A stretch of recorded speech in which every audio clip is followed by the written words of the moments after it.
Juan Soto and his bat speed diminishing a little bit, and you wrote, "Is it a big deal? Is it not?" It looks like 2.6 miles per hour on the average down for him. Is it that big of a deal, or are we looking too much into this? Well, when a lot of these new bat speed numbers that have come out, we've just got, stuff about attack angle and tilt, and all these new numbers are out of Savant. And one of the things that is not obvious right away is that these are timing stats.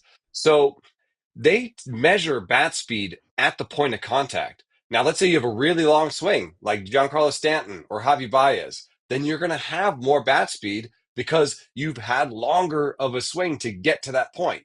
So if you get the ball out in front and you have a long swing, your bat speed's automatically going to be higher. What we're seeing from Soto is, I think last year with Yankee Stadium, he saw that left field. He went and got the ball. His point of contact was out in front of his body more than it ever had been. His swing was longer. And so his bat speed was higher just because he was getting the ball out in front and it was being measured at a different point. Um, on the other hand, even if you account for those things, his swing is a little bit slower this year. And it really started out like terribly, and has gotten a little bit better since, but he still hasn't gotten back to where he was last year. So the way I look at it is he's still elite with the eye. He's still amazing with the eye, and that's going to make him age really well. Think about how well Joey Votto aged and how his eye kept him productive even as he was getting older. So having a great eye is a really good thing to bet on long term. But I don't think we're going to see the 40 homer Juan Soto again unless this bat speeds kind of returns because the upper end power, the home run swings, they come on faster swings. It's like you get twice as many homers on 73 and 74-mile-an-hour swings than you get on 70-mile-an-hour swings. And so it does mean something that he's lost bat speed. It probably means he's lost that sort of elite upper end power. But can he hit 32, 34 homers this year, have a OBP of like 420, and be one of the best hitters in the game? Yeah, I think he still can be. Okay, so I want to try and take what Eno said and then bring it to you, right? Okay. Because part of what he said is, hey, I mean, the longer swing does give you more leverage to bring your bat down and Yep. have more bat speed. So if you're Soto and you're listening to this stuff, or let's say it's you, right? Yeah. You were Soto. You last year hit 40. This year you're on pace for like 22. Mm. A lot of the other numbers, at least, the front-facing stats, batting average, on base, whatever, look pretty Yeah. similar, but your power's not the same. Would you take any of this and say, hey, let me work on lengthening? Because sometimes you're like, this guy swings too long. So how do we solve Oh, this? I wouldn't say lengthening. I would say shorten up. I would say there's an opportunity. Maybe don't go too far down on the bat. Maybe choke up a little bit. Practicing on keeping your hands inside the ball a little more. I always did a drill where I have a tee close to the home plate. If I got long before I hit the ball, I'm going to hit that tee. So you bring the tee pretty much a bat's length away of your bat, and you try and stay short and sweet to the ball, and hopefully that translates to the game. There's a lot of drills you can do, but it's a matter of getting rest, eating right, get in the weight room as much as you can, and being a professional. At this point, it's hard to do, and then the pressures. Sometimes it's up here too as well. Yeah, and there were other guys, on your list too. So anybody else stand out? I mean, I saw the only guy who's had a bigger drop off is Josh Naylor, and I'm like, I feel like Josh Naylor's having a decent season. Yeah. And I look him up, I'm like, yeah, Yeah. he's having a pretty good year results wise. So is there anything to that story? Yeah, there is a correlation between bat speed and swing and miss. And so, while, it can be, not great for your upper end power numbers to lose bat speed, it can mean more contact. Lindor's having a fine beginning of the season. Shea Langeliers has cut his strikeout rate from above, like worse than average, to like a really good number. I think he's at like 16% strikeout. It's like almost a breakout for Shea Langeliers. But one thing you'll notice is that Shea Langeliers was in elite territory, and now he's in above average territory. So it's not dropping off in a way that, so it's a little bit more worrisome for like Andrew McCutchen, who went from pretty good bat speed to now below average bat speed. And for Naylor, I think if he's always had like this good contact for a power hitter, maybe it's fine for him. So the thing that's so hard about these numbers is that there is no like one number that's like that is good and this is bad. I will just say that the when you talk about like hitting a ball 120 miles an hour, like Giancarlo Stanton does, what do you have to do to hit the ball 120 miles an hour? You have to swing the bat 75 miles an hour. You know, and so there is a relationship between the top end power. Now, Colton Cowser last year actually started swinging a heavier bat, and it slowed his bat down a little bit, and that left him in the zone longer, and it cut down some of his swing and miss, and that was good for him because he was swinging and missing too much. So there's like this relationship between how much contact you make and how much power you make that you can play around with. And those drills are a great way. Like, by the way, like choking up on the bat increases bat speed for sure. And why do those people have those hockey pucks on the bottom? It's about changing the relationship of the weight on your bat to speed your bat up. Now, putting a hockey puck on the bottom will speed your bat up, but it'll put less mass at the point of contact. Like the torpedo bats are all about putting more mass at the point of contact. So we're sciencing this stuff up and we're learning about it. In the public, I think we're 3 or 4 years behind what teams know. But it is, first of all, it's not easy to just say this number good, this number bad. And then lastly, a lot of this stuff is about timing. If you think about the swing, it's flat through the zone and then it comes up because that everybody finishes up. That's why it's good to get the ball out in front for power, because you're flat through the zone and then you kind of come up on the ball out in front. Homers, 90% of homers are hit out in front of the plate.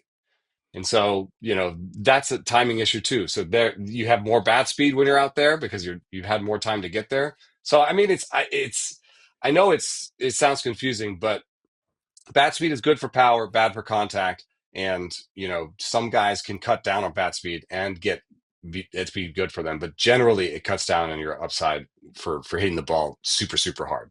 The weather is warming up. And with that being said, you need to check out what Rowback is bringing to the table. If you're a golfer, especially, and you're looking for golf shirts that just have the perfect style and also are soft, they're lightweight and perfect for the summertime, Rowback is the spot. Of course, FT's hooking you up with a code for 20% off at rowback.com. That's FOUL on RHOBACK.com for 20% off all shorts, hoodies, polos, and more. I want to spin this to, a global perspective, right? I think we got pretty granular on bat speed. Like I don't want to say just like a little league or just play ball, but what should an aspiring pro be doing with data like this?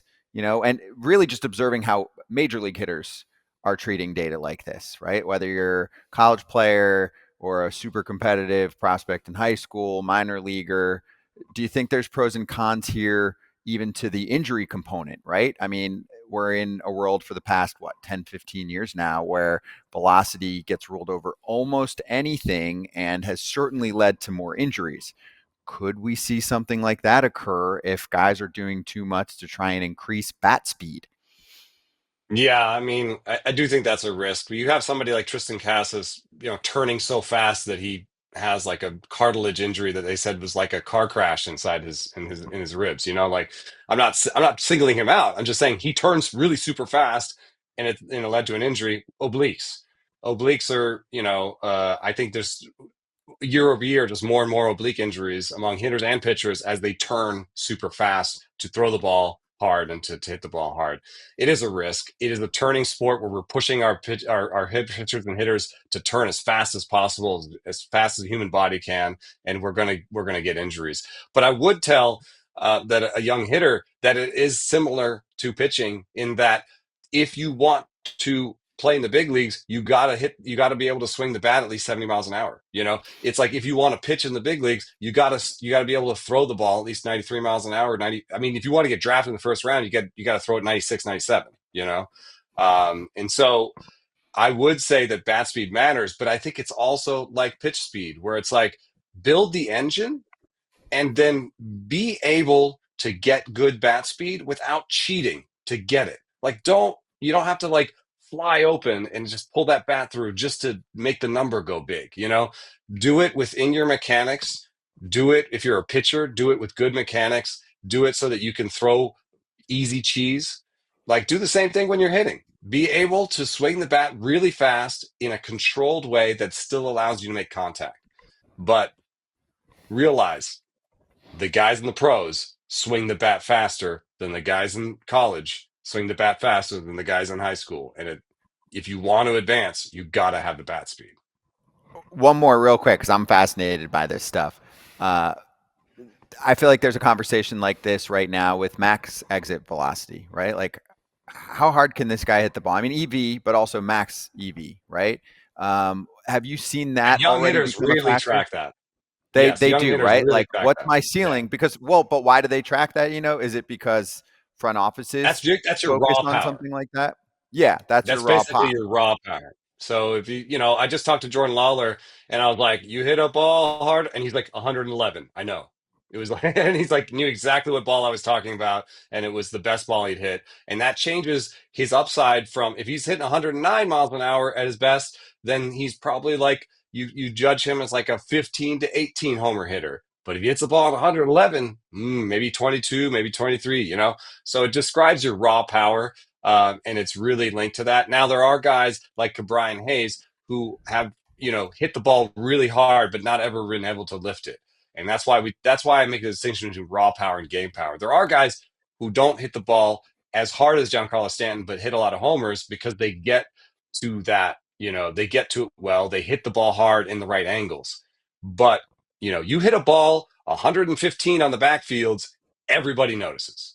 Everybody notices. Everybody writes that down. Every scout notices. And then there's Chandler Simpson and Jacob Wilson and some of these outliers, right? I basically, because I'm sure you like these guys too. I'm just trying to make sure that we don't lose those guys. I'm not trying to be like, oh, I'm so old school, but it is fun to have some of these contact kings within our sport to give it variety.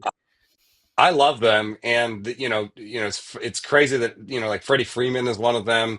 Luis Arias, they have really short swings and slow swings by the stats. But I would point out they still swing at 68. So the bar for entry is still around 70 miles an hour for the pros, even the guys who swing it slow. But what they do is they prioritize getting to the ball very quickly and making contact, as opposed to maybe having a bit of a longer swing, having faster bat at contact, and hitting the ball further. And I love that. I mean, the more ways there are to be a good baseball player, the better I think the sport is. Hey everybody, be sure to like and subscribe for more content. We're back here every weekday, all year long, so do not miss an episode. The videos are coming in all day. Here's another video you might enjoy. Baseball the way it should be covered.